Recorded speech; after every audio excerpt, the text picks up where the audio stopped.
चक्षुरुन्मिलितं येन तस्मै श्रीगुरवे नमः गुरवे गौरचन्द्राय राधिकाय नाराय कृष्णाय कृष्णभक्ताय तद्भक्ताय नमो नमः वन्देऽहं श्रीगुरुवरं श्रीरूपानुगौरं प्रचरस्वसितं शरणं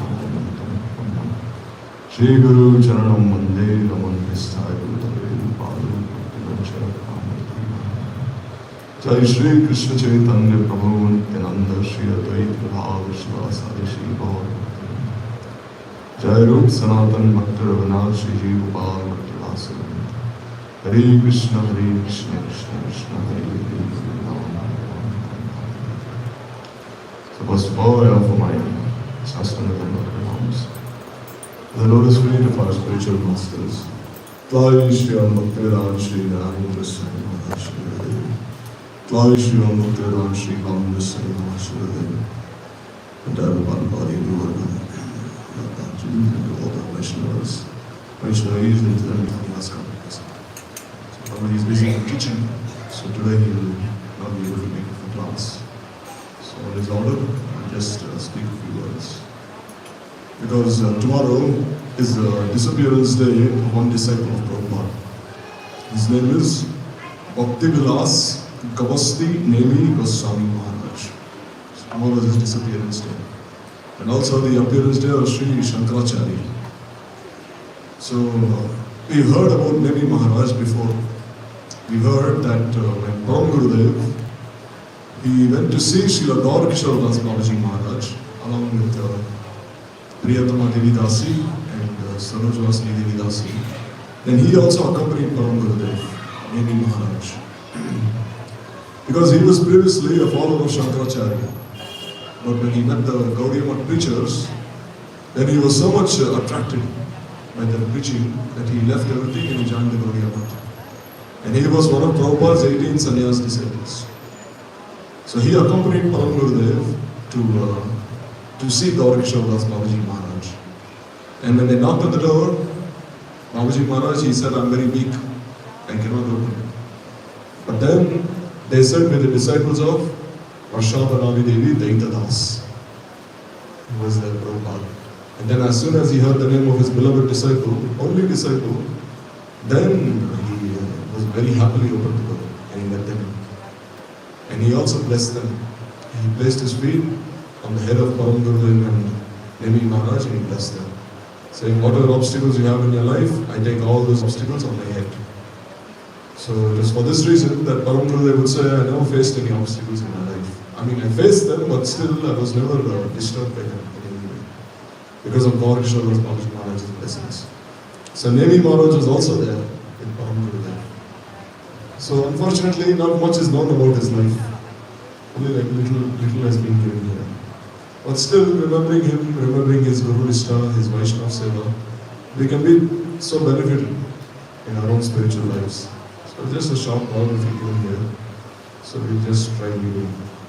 So his Pranam mantra is Namo Vishnu Padaya Gaur Pristhaya Bhutale Srimate Bhaktivedanta Gabhashta Nemi Goswami Iti Namini. So Gabhashta means the outer portion of the Sudarshan Chakra. The spikes you see on a chakra. That's the meaning of Gabhashta. So what does he do? With that chakra, he cuts the arguments, this Mayavad philosophy. So Prabhupada gave him this name. So then it is said here that there was one Zamindar whose name was Ramakrishna Sarkar. So Ramakrishna Sarkar had 6 sons. And the first son, his name was called Advaita Sarkar. And the second son was Girindranath Sarkar. So the same Girindranath, he became Bhaktivedanta Nemi Maharaj. So then, it is said that here, that after some time, when he was serving in some temples, there, Prabhupada Bhaktisiddhanta Saraswati Thakur, he came to a village called Brahman Pada. So when he came to this village, Brahman Pada, there he started speaking this Harikatha, very Vijayavati Harikatha. So at that time, he took shelter of Srila Prabhupada's lotus feet. And then Prabhupada, he gave him this name, Shripad Gaur Govind Dasadikari Vidya Bhushan. So he gave him this title there. And then, after some time, when Prabhupada opened this Padmasar Gaudiya Math in Calcutta, he gave him Tridam Sannyas. And he gave him this name, Bhaktivilas Gabhashta Nemi Maharaj. So once, Prabhupada, he needed 500 rupees. So there was a need for some money. So that time, Nemi Maharaj and Bhakti Kumar Sant Maharaj, they went to one Marwadi. So Marwadis are very rich people in India. They're zamindars. But also some of them are very miserly. They don't give as much. So here they went there. So then they spoke to this person and they told him that, can you kindly give some Lakshmi, Pranami for our Guru Maharaj? So then as soon as he saw both these devotees, he didn't even open the door. And then he started abusing them so much. You get out of here, he said, use these people, this, that. You're disturbing me. So all these things. So then, the next day, Maharaj again came to that same person. And then in the same way, again he requested that he listen to what he's saying. Again he did the same thing the second day also. He started abusing him very badly, this, that. He didn't open the door. So then he went to the same person again the third day. So again he went to him the third day. So then his servant came and opened the door. And then, as soon as he opened the door, Maharaj started speaking Harikatha very loudly. And then when he heard Maharaj's Harikatha, that person he became very ashamed of himself. Then he said, oh, what have I done? I'm so fallen, I'm such a useless person. Then he immediately fell at the feet of Maharaj and he begged for forgiveness. He said, Maharaj, please forgive me that I didn't receive you the way I should have. So then Maharaj, he spoke to him and he said, my Guru Maharaj is building this temple, he needs some money, some pranami. So that time that person, he said, what to speak of giving you 500 rupees? I'll finance the entire construction of the temple, he said. See, because he saw how Maharaj was so humble. Despite him abusing Maharaj again and again, he didn't say anything. So this way he financed the entire construction of the temple. And then, at that same place where he met Prabhupada for the first time, where he heard Prabhupada's Harikatha for the first time, at that same place, Bhaktivedanta Gabhashta Nemi Maharaj, he established a temple there, at that same place. And then he established Radha Govinda there. And it was at that same place that tomorrow he disappeared, at 7 in the evening. So this is all that has been given about his life, unfortunately. If it's Krishna's desire, then hopefully we can hear more and more about such Vaishnavas. So tomorrow is also the appearance day of Shankaracharya. So here it is said, the scriptures confirm that in the age of Kali, Lord Shiva will himself appear in a Brahmin family and preach the philosophy of Mayavad. And what is Mayavad? Aikyavad. Brahma Jiva Aikyavad. Means the oneness between the Jivas and Bhagavan himself. So the basic principle of Mayavad is that when Avidya covers Brahma, then he becomes Ishwar. And when Maya covers Brahma, he becomes the Jiva. So Avidya is more powerful than Maya, according to the Mayavadis. Because the same Avidya covers Brahma, he becomes Ishwar. That means Krishna, Ram, Nrsimha, all these avatars that you see, it is because of avidya covering this Brahma. And the jivas you see is because of avidya, Maya covering avidya. And Maya covering the Brahma. So the two factors here, avidya and Maya. So why did Shankaracharya speak of such a philosophy? What is the reason? Because previously the Buddhists had taken over India completely. Because there was this one king called Ashok. So Emperor Ashok, he was a follower of this Sakyasimha Buddha. So it is important to know that two Buddhas. There is Vishnu Buddha and there is Sakyasimha Buddha. So Vishnu Buddha, he was born in Bodh Gaya, in Bihar. And he is one of the 10 Rasavatars who've been described by Jayadeva Goswami. But Sakyasimha Buddha, he was born in Lumbini, in Nepal. So he is different from this Buddha. But still, this Siddhartha, he came from that place to the same place where Vishnu Buddha was born, in Gaya. And he sat underneath that same tree where he had meditated on. And therefore, he also got this name Buddha in this way. So people think they're the same person, but they're not the same person. They're completely different personalities. Like Siddhartha, he was a prince previously.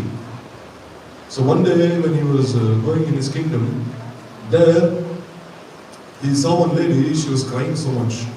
She was weeping so much. And then one person, it was Buddha himself, he went and asked that lady, why are you crying so much? And she said, because my son has died. That's why I'm crying so much.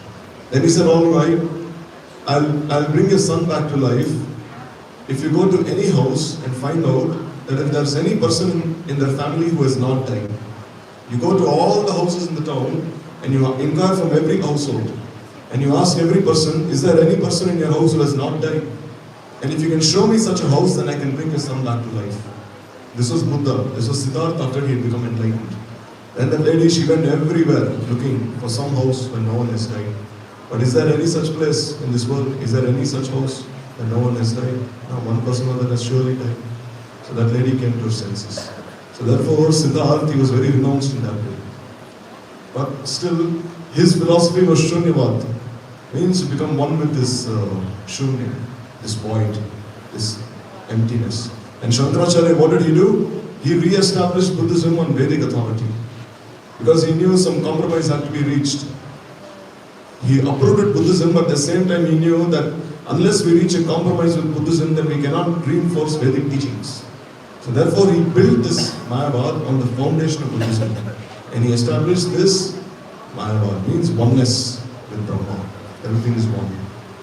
But why did he do it? Why?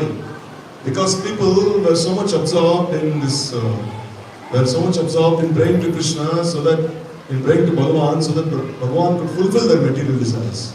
So they were troubling Bhagavan so much.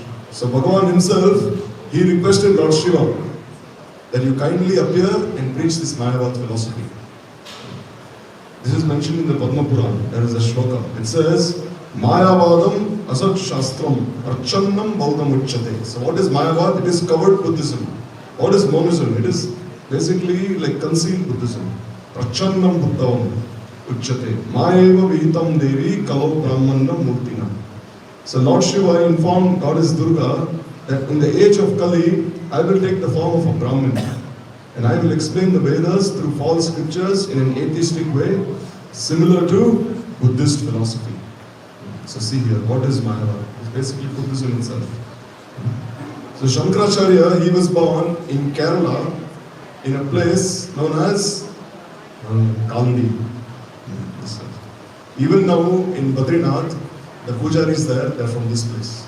Nambudri Brahmins. Nambudri Brahmins, they're from Kerala. Who perform the service of Badrinath there, they're from his lineage, Shankaracharya's place. So once when he was very young, Shankaracharya was bathing in a river and a crocodile caught hold of him. Why? Because Shankaracharya, he requested his mother that can I take sannyas? But his mother said, no, you're only 8 years old. How can you take sannyas? No, she said, never. Then he was thinking, how can I get my mother's permission? So then what did he do? He went inside the river. And then while he was having a bath by his own Maya, he made a crocodile appear there in the middle of the river. So then this crocodile caught hold of his leg. And then there was so much blood seen in the river everywhere. So then he started calling out to his mother, oh mother, protect me, save me protect me. And then his mother was thinking, how can I save this boy? There was no one else around. Then he said, Mother, I can only be saved if you give me permission to take sannyas. So then she said, all right, you take sannyas, at least to be saved. And as soon as his mother spoke these words, there was no crocodile there, no blood, nothing. And immediately got out the river and he started walking. And she said, where are you going? Come back home. He said, no, you've given me permission already. So then he left. And then he started walking towards north, Uttar Bharat. And there he took sannyas from Gaurupad. So this history will be discussed. And previously his mother also, she, like Gurudev, he likes telling this story always. At once, some guests came to Shankaracharya's house. And his mother told him, you go and bring one eggplant, some eggplants sent from the garden. There was a garden with many eggplants, brinjals, we say in India. So then Shankaracharya went inside the garden, and there were so many there, but he only plucked one eggplant. And there were like 10-20 guests. So his mother was saying, why did you bring only one? There's a huge garden full of eggplants. Then he said, I only saw one there. So then his mother said, all right, take me there. And then she saw there were so many eggplants there. She said, what are you saying? You only seen one. And he said, yes, one. Everything is one, he said. His mother said, what you're saying? So he said, from his very boyhood he was like that. That was his mission. That was his objective. So in this way he took sannyas and then he went towards North India there. So there, this Buddha, what did he do? He denied the authority of the Vedas. Why? Because people in the Vedas, there are some injunctions there which say you can slaughter animals. So people were slaughtering animals left and right. They were like doing so many bad things to animals. So Buddha, he said, I don't care for the Vedas, he said. Why are you slaughtering animals on the authority of the Vedas? So then he said, the Vedas are fit to be rejected. So Gautam Buddha rejected the Vedas. In this way. And then, there were people who were engaging in slaughtering animals only for sense pleasure in the name of Vedic sacrifices. Why? Because previously if the animal was very old and if the Brahman was very qualified, the mantras he would recite had so much power that an animal, if it would enter inside the fire and if it would come out, it would be young again. Like if there would be an old cow, if they would send that cow inside the fire, when it would emerge from the fire, it would be a young calf. But then, actually, after some time, the Brahmins, they lost all authority. Even their mantras had no potency. So then, in the name of like sacrificing animals, they were like doing many bad things. So then Buddha is stopped. Here it said, so Shankaracharya, however, he supported the Vedas. He said, how can you do this? So then, what did he do? He started preaching this philosophy. Brahma Satyam Jagan Nitya Jiva Brahma Eva Napara. Means Brahma is the only truth. The world is unreal and there is ultimately no difference between Brahman and the Jiva. So here there is this expression given that there are so many rivers, but if all the rivers meet the ocean, then there is no separate existence of the river. So similarly, all the Jivas, they're like all different rivers, different streams, and Brahma is like the ocean itself. And all the Jivas, when they meet Brahma, then they lose their individuality, they lose their existence. And this is his philosophy. Like he says, there's a pot. If you have an empty pot, if you break that pot open, then what will happen? The air inside the pot will become one with the air outside. So what is that covering? The pot itself. So similarly, the Jiva is the same as Brahma, but now he's covered by this body, this material body. And once this material body leaves him, and his karma is finished, then he becomes one with Brahma again. So this is his philosophy. But still, Shankaracharya, you see, he accomplished an important task of reinstituting deity worship, which Buddha had stopped. Now, why Shankaracharya worshipped so much in Jagannath Puri? Before they start the Rath Yatra, they always call the Acharya of Shankaracharya's temple. He comes and then they respect him and then they start the Rath Yatra. Why? Because he was the one who drove Buddhism out of Jagannath Puri. Buddhists had also captured the Jagannath temple. They were saying Jagannath is Buddha himself. And they were saying that Baladev is one personality called Dharma. And Subhadra, she is one personality called Kirti. So this was their trinity of Buddhism. But then Shankaracharya, he came and he reinstituted it. He said, this is Jagannath himself, this is Baladev himself, this is Sudarshan himself, this is Subhadra Devi himself. And he established Govardhan Mutt there. Also in Badrinath, he was one who found that deity, that Saligram Shila, that they worshipped there. By this action, he indirectly asserted that deity worship is necessary and is beneficial for the practitioner. In this way, he rescued the deity of Badrinath from the Alakananda river, but the Buddhists had drowned the deity. You see here, the Buddhists, very atheist. They took this deity and they threw it inside the Alakananda river. It's like a small stone, Saligram Shila. But then anyhow, Shankaracharya found it. He found it from the Alakananda river and he placed it again there. And as a result of his preaching, Buddhism gradually began to decrease. He also sang Bhaja Govindam, Govindam, Bhaja Mudamate. So Shankaracharya, he had one very old disciple. He was like very old. So what was he doing? He was reading all the scriptures and he was like trying to get into Sanskrit grammar. Shankaracharya said, what are you doing? You're going to die at any moment and you're still studying Sanskrit grammar. And you're still trying to prove that you are one with Brahma. Don't do this. Bhaja Govindam, Govindam, Bhaja Mudamate. He's saying, oh foolish one. So you see here, he's saying just worship Govinda, just worship Govinda, just worship Govinda. He said this 3 times. Why do you say anything 3 times? To emphasize. No. Like Hare Nam, Hare Namaiva Kevalam. Kalau Nasteva, Nasteva Gatiranyata. There is no other way, there is no other way, there is no other way. Why are you emphasizing this 3 times? To show that indeed there is no other way other than chanting Harinam and Kalila. Similarly here Shankaracharya is saying the same thing. That worship Govinda, worship Govinda, worship Govinda. Don't waste your time. So then, there is also evidence that he favored Vaishnava Dharma. So he has also written this Jagannath Ashtakam. We sing every day during this Keshav Bhakta. Where in fact he has said, Rasanandi Radha Sarasa Vapur Alingana Sukho. He said Jagannath is so happy to be embraced by Srimati Radhika. Who can write like this? Some people they think Jagannath is Dwarkadesh Krishna. That Rukmini and Satyabhama are his wives. But Shankaracharya was such a Rasik Vaishnava, he said that Jagannath is so happy to be always embraced by Srimati Radhika. So unless he is a Vaishnava, only a Vaishnava can speak like this. So he wrote this Jagannath Ashtakam. He has also written this Ganga Stotram, glorifying Ganga Devi. So in Sri Shailam, there is one Shiva temple. So Sri Shailam is a very important place. You've been there, no? Sri Shailam. Maharaj and his devotee have been there. Chaitanya Mahaprabhu has also been there to Sri Shailam. Chaitanya Chaitanya is mentioned. So there in the Shiva temple, there is also a temple of a Shakti called Brahma Ramba. So Parvati is known as Brahma Ramba there. So one day, one Kapalik. So who are Kapaliks? What do? They make human sacrifices. They catch human beings and they kill them. And they offer them to Durga Devi. So one day one Kapalik, he captured Shankaracharya and he took him to the forest. He said, now I'll offer you in sacrifice. At that time, Shankaracharya, he remembered his disciples and they requested him, release our Guru. But he said, no, I will offer him in sacrifice.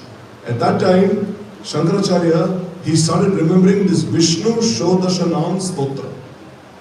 So in this Vishnu Shodashanam Stotra, there is one line where it is said, Kanave Narasingham Cha.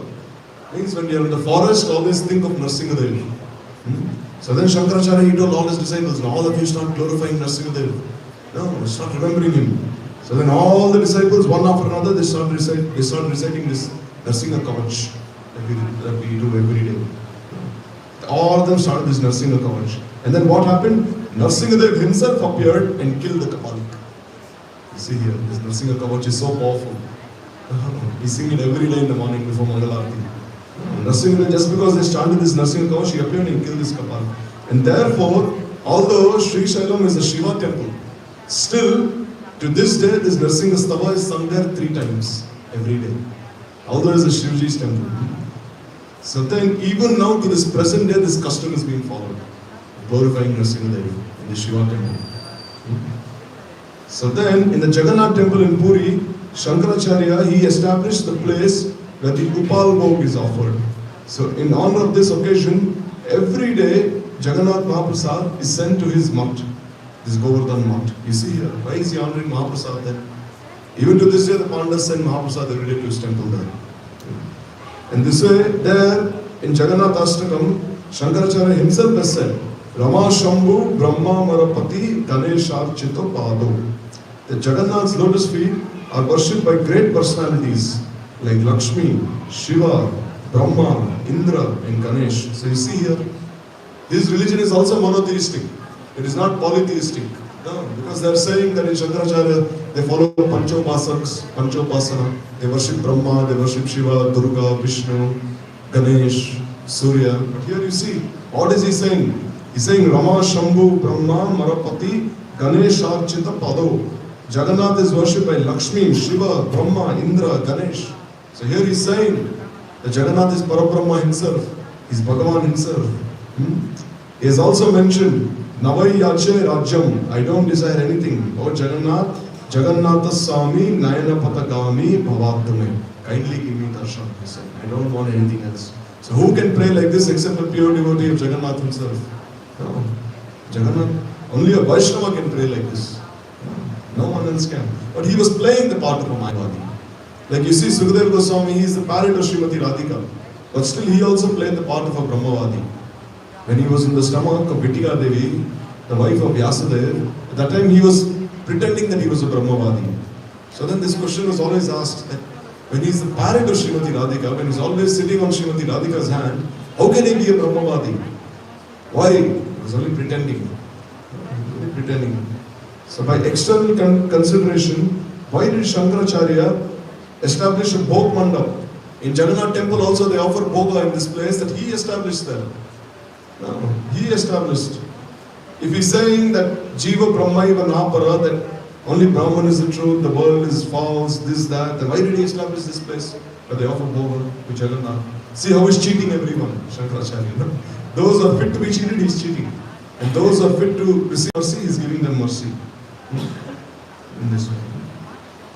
So here it is said that how did he disappear in this world? It is said that once he had a debate with one of the lamas. So now you see these lamas like Dalai Lama, they are all like the acharyas of the Buddhist philosophy. So one day they invited him to a debate in Tibet. So then when he came there, the condition was that the person who would lose, that person had to sit in a pot of burning oil. So, but it is said the Buddhists could not defeat Shankaracharya. They could not. He was very brilliant. He was a brilliant scholar. Who could possibly defeat Lord Shiva himself? But still, anyhow, they cheated. They cheated and they had him by force. They said you have defeated, and they had him enter inside the pot of burning oil. But here, some of his followers, they say that, oh, this is not true. Shankaracharya, when he left when he was only 32 years old. Only 32. So when he left, it said he was just walking inside the Himalayas. He was just walking, and no one saw him. That's what his followers said. But the Vaishnavas, they said this was the reason he left. We see this now. Even Ramanujacharya's disciple Kuresh, he also, when he was fighting with the Shaivites, he actually defeated the Shaivites. But still the Shaivites, they said, you lost. And what did they do? They plucked his eyes out. So this is like very normal nowadays in this world. Right? Even one who's standing for Dharma, they will not care. Adharma itself wins. So-called, they will know. So this is how he left. This is how he left his body. So then, the four main mutts. Shankaracharya, he established 4 places to each of his 4 disciples, who established 4 famous mutts all over India. So he has one mutt called Joshi Mutt in Uttarakhand. Narsingh is worship. This Joshi Mutt. And in Uttarakhand. And there's one mutt, Govardhan Mutt. This is in Jagannath Puri. And there's Sharda Mutt. In Gujarat. And there's Sringeri Mutt in Karnataka. So these are his 4 main temples.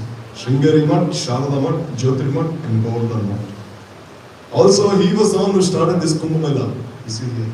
He was the one who started. You see, he was a pioneer actually, Shankaracharya. He was a pioneer. This Kumbh Mela, you see, is the largest religious gathering in this world. There is no religious gathering greater than the Kumbh Mela. Even recently I was seeing a video where millions of people come. In this small place, millions of people come and bathe there. Even in Islam, even in Christianity, even in Buddhism, Judaism, no other religion can be compared to this Kumbh Mela. So he was the one who started this. Originally, the Kumbh Mela was held at various places. But eventually, 4 places are main for the Kumbh Mela. What are they? There is Prayag, which is number 1. Then Haridwar, then Ujjain and Nasik. These 4 places. So these 4 places are the place where Kumbh Mela takes place. So here, now I was just reading this Going Beyond Nirvana, and there Param Gurudev was also given a biography of Shankaracharya. So here, when Param Gurudev has spoken about Shankaracharya, he's spoken like in a very strict way. Like if you listen to if you read about Shankaracharya's life here, at first glance it doesn't seem like a glorification actually. It doesn't look like he's glorifying Shankaracharya actually. But still we'll read like this glorification that Param Gurudev has given. I just found it here in this book, Beyond Nirvana. Here it says.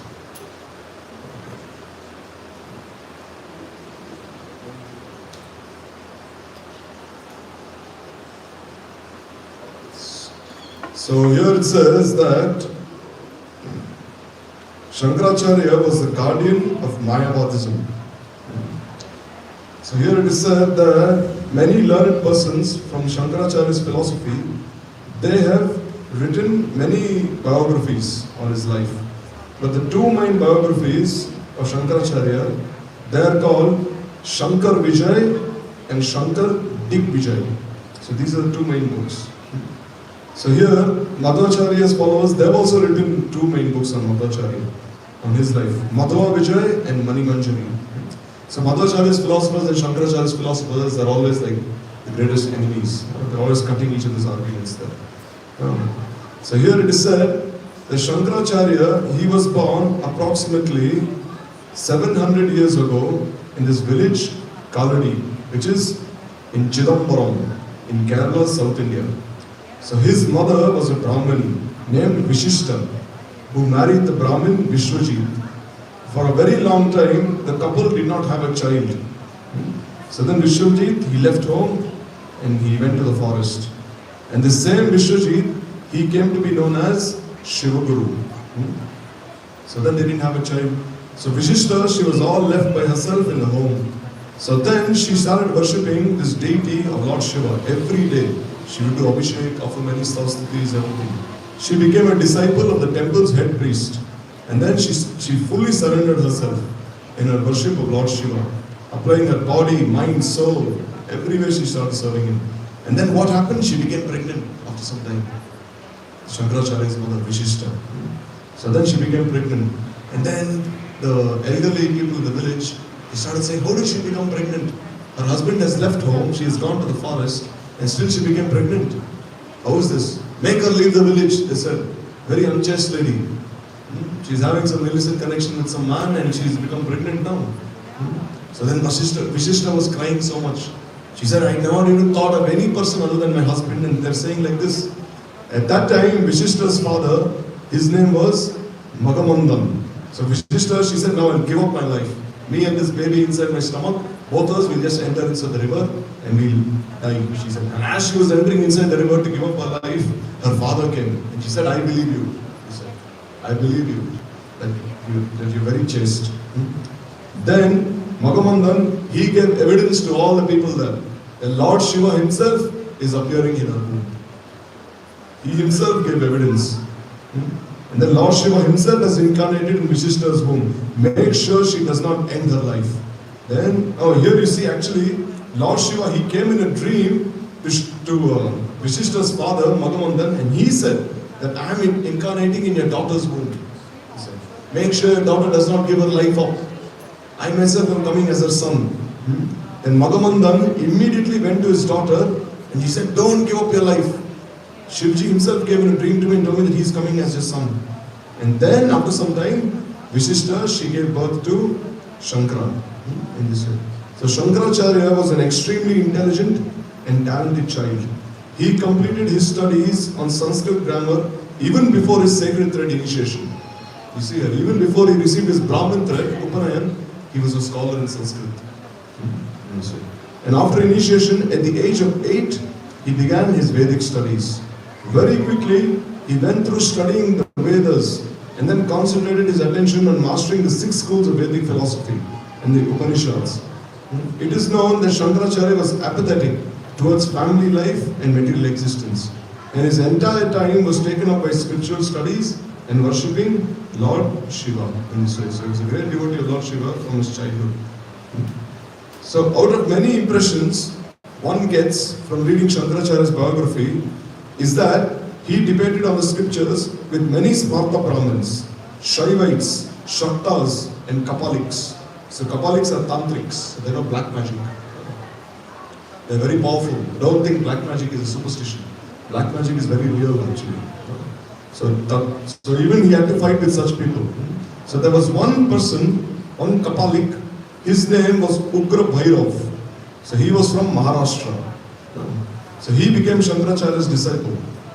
But then once Shankaracharya, when he was debating with him, he was unsuccessful in refuting his arguments. Rather, he became convinced by his points. So then, it was said the loser of the debate would have to offer his severed head as a prize to the winner. So Shankaracharya, he was almost defeated by this Kapalik. But then Shankaracharya, he had one very senior disciple called Padmapada. So he intervened and he had Shankaracharya defeat Kapalik. So who was Padmapada? He was actually this disciple called Giri. So Shankaracharya, he had one disciple, this Giri, who used to wash Shankaracharya's clothes. So one day Shankaracharya, he sat down to speak some katha, and then all the disciples were there, but then he wasn't speaking. So then the disciples were saying, what happened to Gurudev? Why are you not speaking katha? Then he said, I'm waiting for this Giri to come. They said, why do you call him? He's a very ignorant boy. He's only washing your clothes, he's only cooking, doing this, that. No need to call him. He said, no, unless you bring him here, I won't speak katha. So then they went and they told him that our Gurudev is waiting for you. So then as soon as Giri heard that his Guru Maharaj is calling him, then he started walking on the Alakananda river. So if you see the Alakananda river, it's so fast flowing, so deep. If any person walks on that even a few steps, immediately be swept away. But then as he was walking on the river, lotus flowers, they appeared from beneath. All these lotus flowers. And then as he was placing one step after another, these flowers were supporting him. And everyone saw these lotus flowers, very effulgent, golden flowers. And he was walking on them, walking on them, walking on them. Then he came to Shankaracharya. And since then he got this name, Padmapada. Means for whom the lotus flowers himself became his feet. So this Padmapada, he was always by Shankaracharya's side. So in another incident, Shankaracharya, he was debating with one person called Krakacha. So he was a guru of the Kapalik sect in Karnataka, which is in South India. So then Shankaracharya again, he could not defeat him. And then what happened? He told the king of a place called Ujjaini, Sudanla, that go and execute this Krakacha. And then this Krakacha was executed. In another incident, in Assam, there was one person called Abhinav Gupta. So he was a Shakta, worshipper of Durga Devi. And then this person, he surrendered to Shankaracharya. He became his disciple. But his disciples, they refused to follow their guru. They said, why should we surrender to Shankaracharya? We will not. And then what did he do? Shankaracharya, he had Abhinav Gupta inflicted with a very unpleasant skin infection delivered through a dark tantric curse. So you see here, maybe Shankaracharya used black magic, tantra. And he had this Abhinav Gupta have leprosy. And then what happened? Abhinav Gupta and all his disciples, they were all murdered after that. Because they did not agree to Shankaracharya's philosophy. Now, this is Param Gurudev's glorification of Shankaracharya. If you read this book, Mayavati Jivani, this is his glorification now. So, anyhow, whatever is spoken by Vaishnava is like all auspicious. So, another visit to Ujjain, Shankaracharya, once he went to debate with Bhaskaracharya. So, who was Bhaskaracharya? He was actually a student of this Nalanda University. Nalanda University was the largest university in the world. People from even China, even from Europe, from all these places they used to come and study in this university, Nalanda University. But then there was one Muslim person, his name I don't know, Khilji I think. Anyhow, there was one person, he ransacked the entire university and there were so many scriptures there. It took him like 3 months to burn all the scriptures. 3 months to burn, just burn. So many priceless scriptures. Even now, there was one Chinese person who had come to the Nalanda University and he rescued some scriptures and he took it back to China. And now, like the same scriptures that were studied by the students there, you can see it in the museum there. in some place in China. So Bhaskaracharya, he was studying in that Nalanda University. So one day, like when he heard his teachers speaking on Buddhism, he was very displeased because he was like a devotee. So he was saying, what are they saying? They're speaking all nonsense. So then his students found out that he did not agree with his teachers. So then his teacher asked him, you don't agree with me? He said, no. You believe in God? He said, yes, I believe in God. So then his teacher took him to the top of the mountain. And he said, we'll push you down from here. And if there is a God, he will protect you. And if there is no God, you will die. So then Bhaskaracharya, he told his teachers, if there is a God, then surely I will be protected, he said. And they pushed him down from the cliff. You know, a huge mountain. They just pushed him down. Suddenly, he fall down. But then as he fell, nothing happened to him. He only got a scratch on his finger. He only got a scratch. So then, the Buddhists were like so amazed that this boy never died. He only got a scratch on his finger. Then they said, why did you get this scratch? Why are you bleeding from your finger? He said, because I said, if there is a God, he will protect me. I did not say God will protect me. Had I said God will protect me, then I wouldn't have even gotten this scratch, he said. I said, because I used that word, if, therefore I got this scratch. So then Bhaskaracharya, he became a great scholar. He even wrote a commentary on the Vedanta Sutra. So then, when he was in his old age, he was very repentant in his heart. He was thinking, why did I do this aparat to my Gurudev? My Gurudev, he taught me so many things. He taught me like so many scriptures, and then I was like very ungrateful to him. In fact, I insulted him in front of all the other students. So he said, I must atone for this sin of offending my Guru. So what did he do? He took some like peanut shells. No, he took like so many peanut shells, and he made like a bed of these peanut shells, like this side. And then he told his disciples that you set fire to these peanut shells. So you know, peanut shells, like moongfali, they don't burn so quickly. They burn very slowly. So he said, you set fire to it from beneath, and as it is burning very, very slowly, you place me here, and I will slowly die, he said. He said, I won't die quickly, I should slowly die. Because I have committed Guru Avagya, Guru Aparat, this is punishment for me, he said. That slowly, slowly I'll give up my life. So then as he was like lying down there, and this fire was consuming him, Shankaracharya came there. And he said, I want to debate with you, he said. So Master said, what are you saying? I'm dying here, you want to debate with me? He said, yes, he said. And when he went to debate with Bhaskaracharya, Bhaskaracharya was such a scholar, all the way there, he was dying, still he defeated Shankaracharya. Then he was such a scholar, he was. And then when Shankaracharya was defeated by him, Bhaskaracharya told him, go away from here, he said. I'm leaving my body, don't disturb me, he said. So here, Param Gurudev is saying, actually, the real reason that Buddhism was driven out of India was Bhaskaracharya.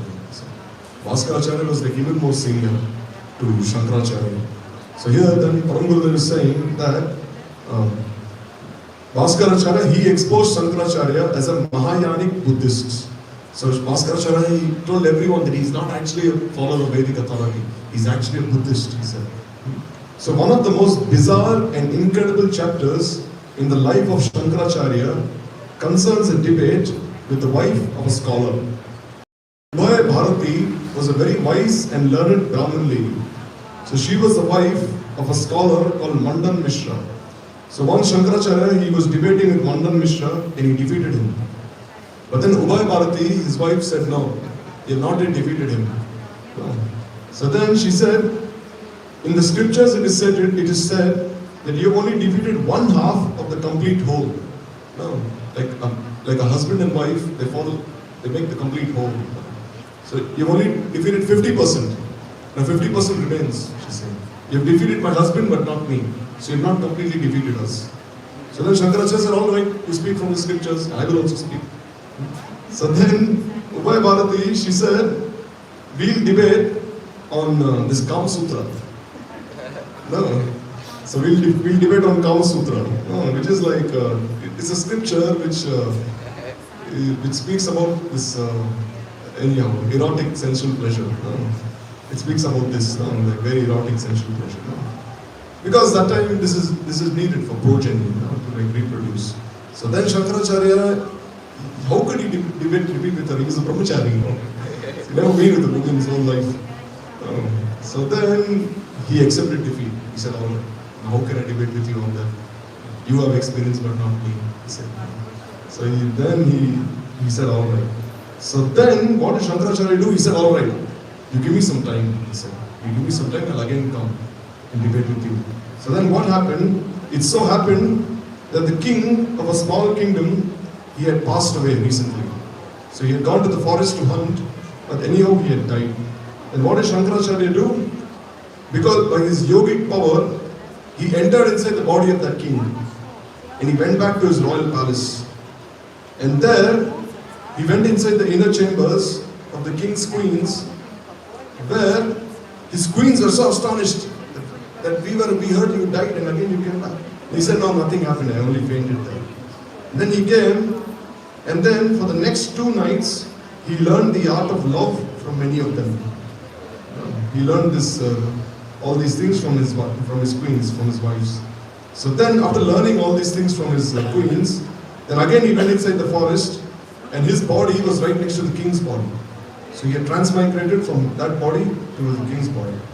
Then he again went inside his body, and then he again re-entered the debate, having experienced all these things. So then he was easily able to defeat Ubhay Bharati without any difficulty. So now Param Gurudev says, why did Shankaracharya deviate and fall down from his vow of celibacy and renunciation? So Param Gurudev is raising this question. He says Shankaracharya was a sannyasi. Although he did not use his body and use the body of a king to do all these things, still why did he do it? Param Gurudev is raising this question. Did he really need to prove that he could master the theory and practice of the art of calm? So he said, why did he have to debate on this Kam Sutra, on this Kam Shastra? No, what need was there for him, for a sannyasi? No. Like, there's this story that Bilumangal Thakur, he was previously also a sannyasi. So one day there was one 15, 16-year-old girl, she had died. And her parents, when they put her inside the grave, they covered her with so much gold. Because they were so attached to her, they covered her with so much gold. So Bilumangal Thakur, he was a sannyasi, what did he do? He was thinking, oh, there's so much gold, let me take all the gold out and serve all the devotees. So as he was digging up the grave, then this girl, she said, what are you doing? You're a sannyasi. But then he said, you're only dead. You died. What harm is there for me, like, to take all the gold? She said, no, don't do this. If you want something, you go to my parents. They'll give you as much as you want.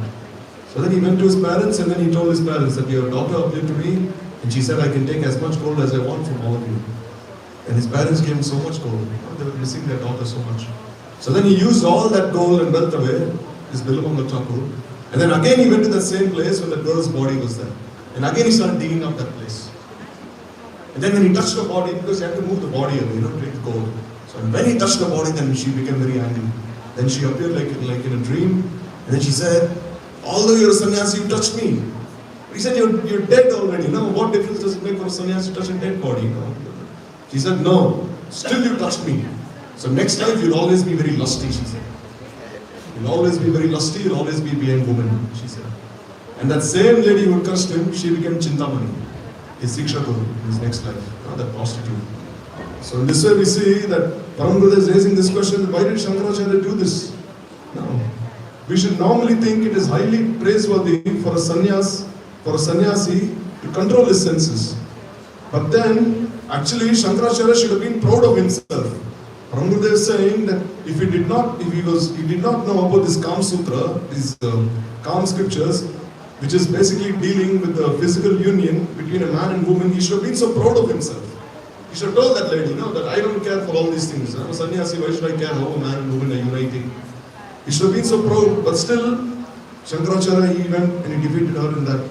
So our conclusion is therefore, that for a sannyasi of Shankaracharya's stature, it is dishonorable to deceptively learn about sex from a dead man's wife. So this is Param Gurudev's thing. Param Gurudev is Acharya Keshari, he is very straightforward.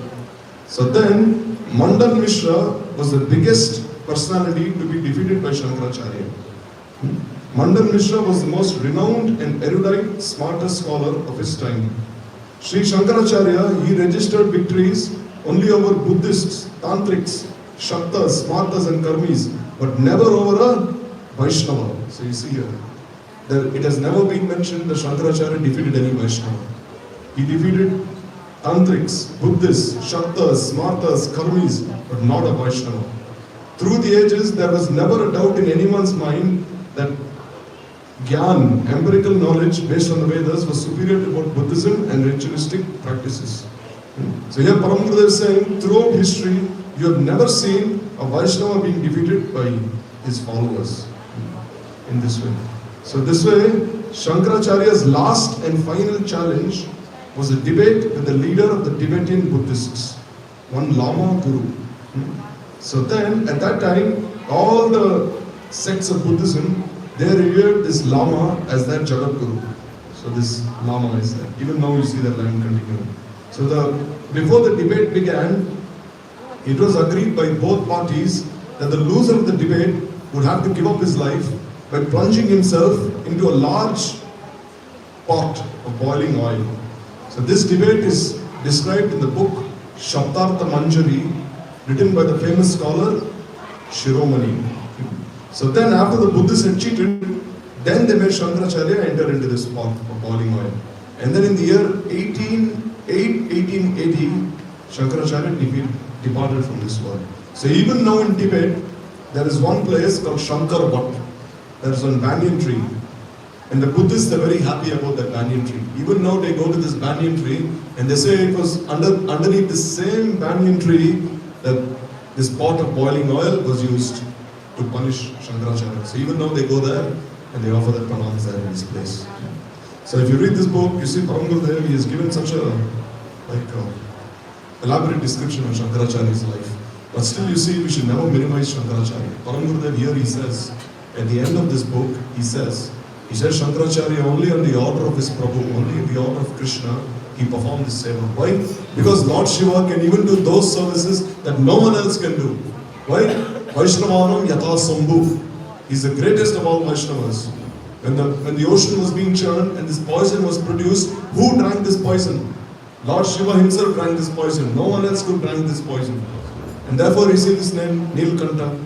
So therefore those services that no one else can perform, Krishna reserves those services for Lord Shiva. So he knew that someone had to perform this seva of driving Buddhism out of this world, re-establishing Vaishnava Dharma. Therefore he requested Lord Shiva to appear as Shankaracharya and establish his Vedic authority. And if you see here, Shankaracharya, it was because of him, because he established this platform, all the four Vaishnavacharyas, they propagated Vaishnavism. And Chaitanya Mahaprabhu himself, what did he say? Shankaracharya Sakshat Shankar, he said. He's not different from Lord Shiva himself, and we offer pranams to him. So he's a very great Vaishnava, but still very misunderstood. And you see here, his preaching was also very unusual. Very unusual way he preached, but still very successful preaching. And to this day you see, as a fruit of his preaching now, all the people of India now, they have again become inclined towards Vedic culture. Or else who knows, maybe all of India would have become a Buddhist nation or an Islamic nation. But still by his endeavors, by his attempts, now we see everyone is following Sanatana Dharma. At least to some extent, small or big. So tomorrow is his appearance day. So falling at his feet, we can only pray that we don't be cheated, that we don't become Mayavadis, like the other followers of his, that we ultimately realize the true essence of his teachings and become fixed in our Siddhanta. So we'll stop here and Shankaracharya ki jai, Mayavad ki. So Bhaktivedanta Gabhashta Nemi Maharaj ki jai, Gurudev Prabhupada ki jai, Gaur Premanande, Hari Vancha, Kamata Vishya, Kripasa Kripajao, Kama, Yoshna.